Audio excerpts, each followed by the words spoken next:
Mga kababayan, sir, this is Jam, the Filipino channel. Ang inyo pong lingkod. So today is May 20, 2026. At yung ngayon ay papunta dyan yan sa may ano to? Kagitingan Street, Barangay 41 Tondo, Manila. At dadalhin po natin yan sa may Pampano Street, Barangay 14, Caloocan, Dagat-Dagatan, Caloocan. Okay, so mapabalik po tayo mamaya konti po pag nakuha na po natin sila. Disclaimer lamang po, ang content po natin ay kalsada at hindi ang passenger. Kaya nga naman, sakali man po na may marinig kayo mga pangalan ng lugar, pangalan ng tao, pangalan ng organizations, government o private man yan, ay wala pong kinalaman ng channel na ito at wala pong pinapatungkulan. Lahat po ng pinag-uusapan dito ay pawang dito lamang po yan sa loob at wala pong pinapatungkulan sa labas. Magbabalik po tayo mamaya konti pag nakuha na po natin sila.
Dire-diretso kasi pwede naman siya magpreno doon.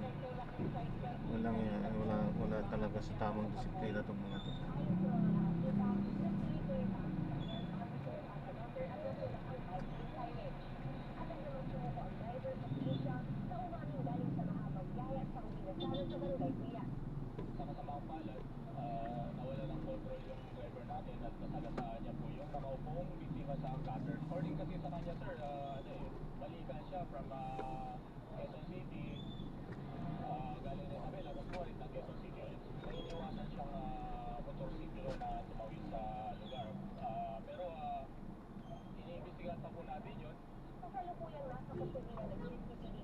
Papakaan ako dito, baka mamaya wala.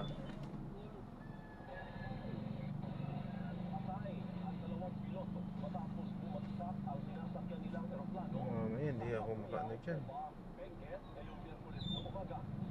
Kasi dyan.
Let's go.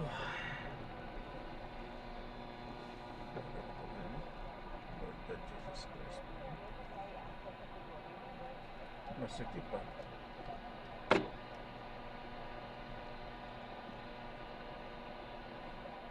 Masakit boy. Yung tricycle pa siya. Masakit niya.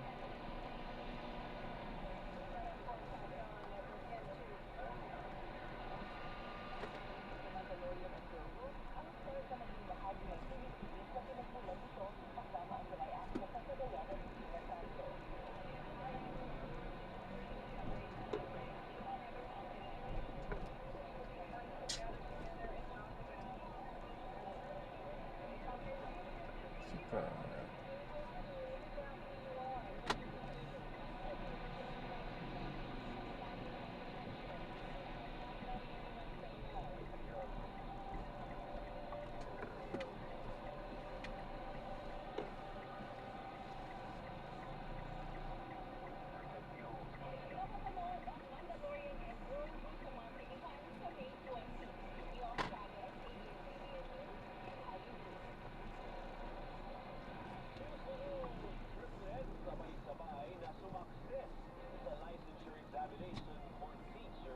Yung 49.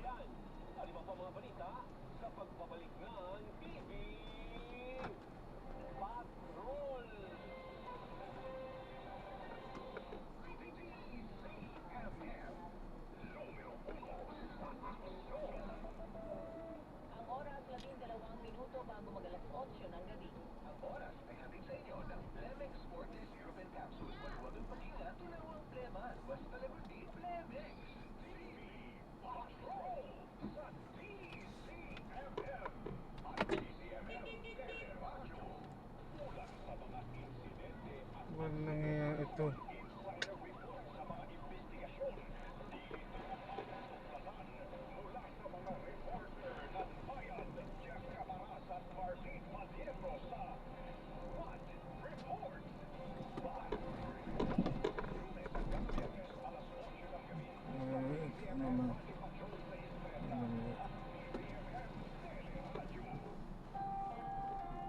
Let's go. Hirap dito.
Jeremy po. Tabi lang muna kayo niya. Sige, bilisan lang po natin.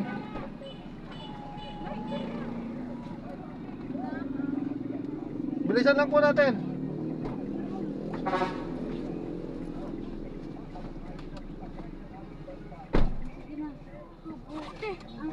Uy, saan ka? Pakisara po. Wala na po. Ha? Ba't sasama po siya? Kasama po ba?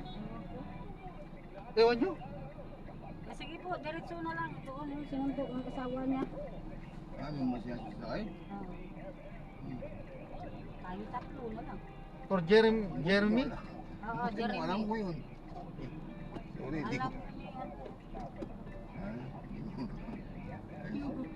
Natinambay lang ako sa tugtog. Ay, ako rin. Hindi ko alam. Ay na ako. Tulog na ako na. Kasi naman ako na.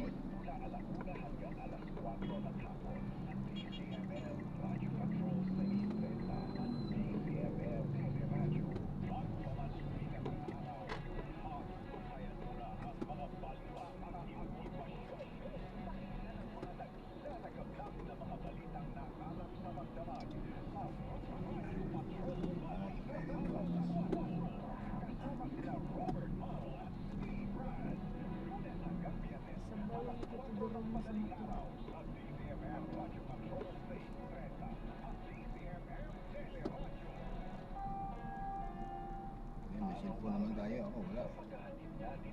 Cellphone ko sira. Wala rin ang number.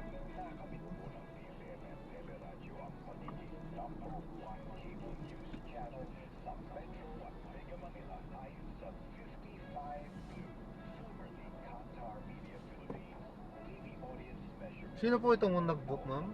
Jeremy ba po nakalagay? Oo nga po. Oh, yun, doon yun. Sa ano, sa resort. Kano niyo po ito? Apo. Okay. Apo ko rin yun. Mga apo namin yun. Jeremy.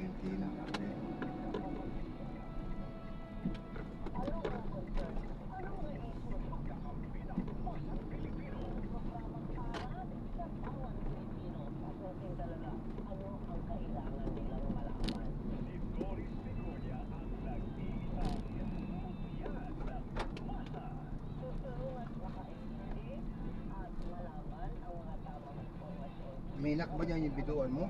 Nakalak po. Eh, kasi may nagbubukas dyan eh. Nakalak po. May kwan. Ito, sa Rontin.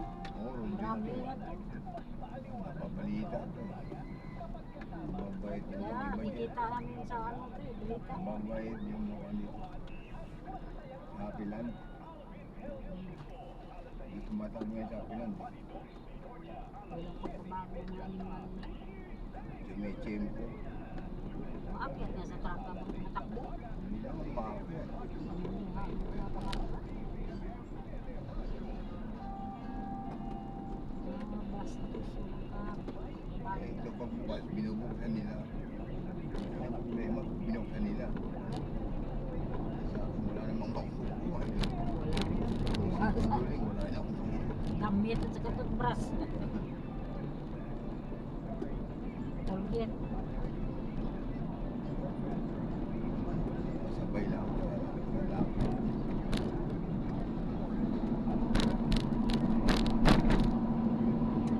Separate din ang wali.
Tira po.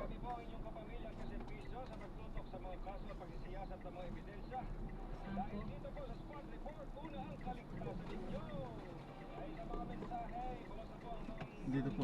Dito yung turo niya. Medyo ba? Aha.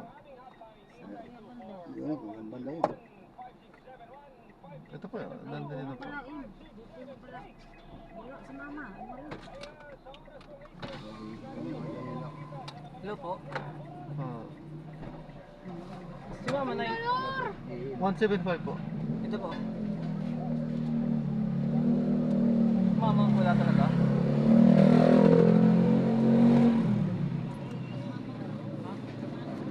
Kaya nga.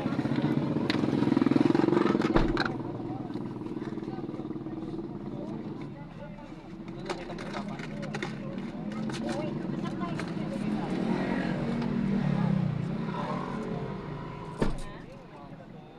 galit na yun. Ang oras na to. Alas 4. Sakay namin. Uwi, tumakbo.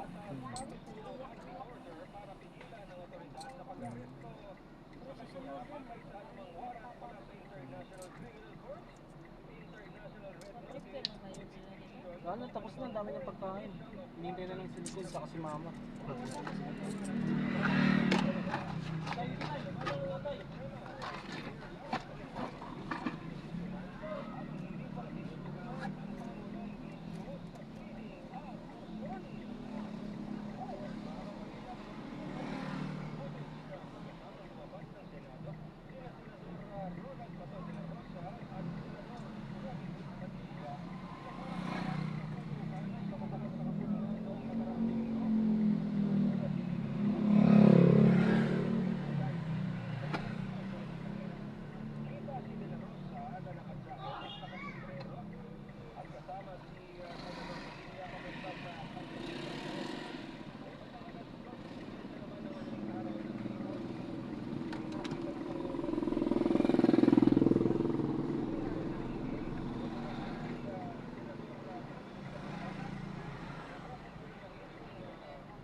Bangkay ng lola at nakababatang apo. Nakaligtas naman ang isa pa niyang apo na nagtamo ng mga sugat sa katawan. Ay sa kagaya naman po nasagip ang isang Philippine Serpent Eagle na napadpad sa isang bahay sa bayan ng Baggao.